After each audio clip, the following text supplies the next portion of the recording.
Vamos continuar hoje então com a nossa série de vídeos sobre arte no Enem. A partir de hoje falta mais ou menos um mês para a prova do Enem, então ainda dá tempo de vocês conseguirem estudar. Hoje nós vamos falar então sobre o cubismo, continuando então a utilizar o livro da Graça Proença, História da Arte. Para entender o cubismo, a gente precisa contextualizar um pouco a história. O que estava acontecendo no mundo no período em que ocorreu o cubismo? O cubismo ele ocorre no início do século XX, principalmente influenciado pela obra do Cézanne. O Cézanne ele foi um pintor impressionista.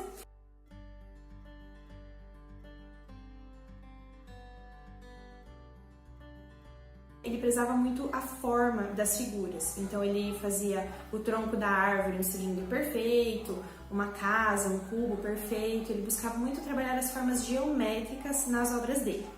Então, os artistas do cubismo, principalmente da primeira fase, que é o cubismo cezaniano, que acontece ali entre 1908 e 1909, eles vão então buscar essa intenção do Cézanne de transmitir então quais eram as formas geométricas que formavam as figuras. Mas o que estava acontecendo no mundo no início do século XX? Estavam ocorrendo as guerras, a Primeira Guerra e alguns anos depois a Segunda Guerra Mundial. Nós temos então o acontecimento dessas duas grandes guerras. E a partir disso, os artistas eles começam a retratar nas suas pinturas o sentimento que eles tinham com toda aquela guerra, com todas as coisas ruins que estavam acontecendo no mundo. E uma forma que eles encontraram de expressar tudo isso é a partir do cubismo, porque o cubismo ele é como se fosse uma distorção da forma real que existe nas coisas, né? A gente olha para uma cadeira, você vê a cadeira tridimensional, mas esse sentimento dos cubistas transformava a cadeira numa cadeira inteira aberta, né? Uma cadeira bidimensional, apenas com as formas, com as faces, sem mostrar realmente a tridimensão dessa cadeira. E essa retratação das formas tem a ver com o sentimento que eles tinham de estar no momento surreal, né? No momento onde as coisas perderam o sentido, onde não existe mais a união dos povos, não existe mais o respeito. As duas grandes guerras, elas acontecem a partir de momentos ali onde existe ódio, existe essa falta de respeito, essa falta de amor. Então, os artistas vão retratar nas suas obras esses sentimentos de acontecerem coisas que não condizem com a natureza do ser humano, né? Que não condizem com a união que nós devemos ter, com o respeito que nós devemos ter. E o cubismo, ele vai acontecer em três momentos. Vai acontecer o cubismo cezaniano, que era baseado nas obras do Cézanne.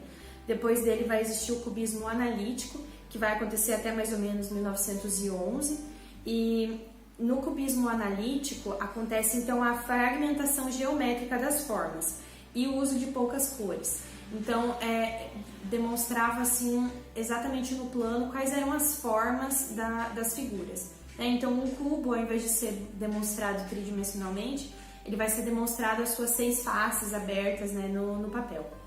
E acontece depois então o cubismo sintético a partir de 1912. E o cubismo sintético ele vai se diferenciar do cubismo analítico por conta do reconhecimento das figuras. O cubismo analítico ele ficou tão deformado, tão preocupado com as formas, que você já não conseguia mais reconhecer qual era a figura. Então, por exemplo, uma mulher, ela tinha várias formas lá na figura, mas você já não conseguia mais reconhecer que era uma mulher, de tão fragmentada que ela estava. E no cubismo sintético, eles vão então retomar essa necessidade de mostrar qual é a forma original. Então a figura vai estar fragmentada ali, mas você vai conseguir entender que é um cavalo, que é uma mulher e assim por diante. Então o mais importante para a gente saber do cubismo é esse contexto histórico dele que demonstra a decepção dos artistas com as guerras que estavam ocorrendo no início do século XX, né? Principalmente a Primeira Guerra Mundial e posteriormente a Segunda Guerra Mundial e também as guerras civis. Acontece a Guerra Civil Espanhola nesse período também, tem grandes obras do Picasso, um grande cubista, né, desse período, e ele vai retratar principalmente na obra Guernica a situação da população durante a Guerra Civil Espanhola, e é uma obra cubista e é uma obra muito importante para que a gente entenda a importância do contexto histórico dentro do cubismo.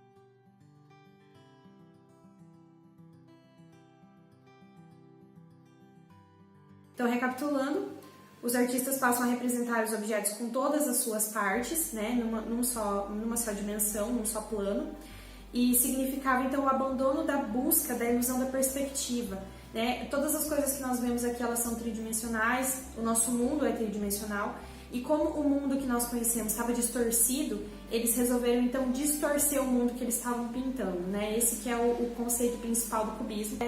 Há essa contradição do Renascimento, por exemplo, que nós estudamos no vídeo passado, onde eles buscavam a perfeição, buscavam retratar as pessoas como numa fotografia, e existe então essa busca de distorcer a realidade, já que a realidade que os artistas estavam vivendo estava distorcida, eles buscam então pintar isso nas suas obras também.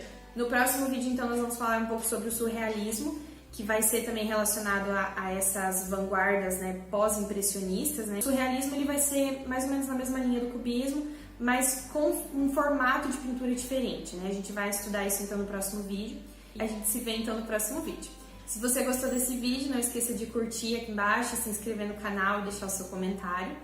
E eu espero vocês lá no instagram.com/artstudio.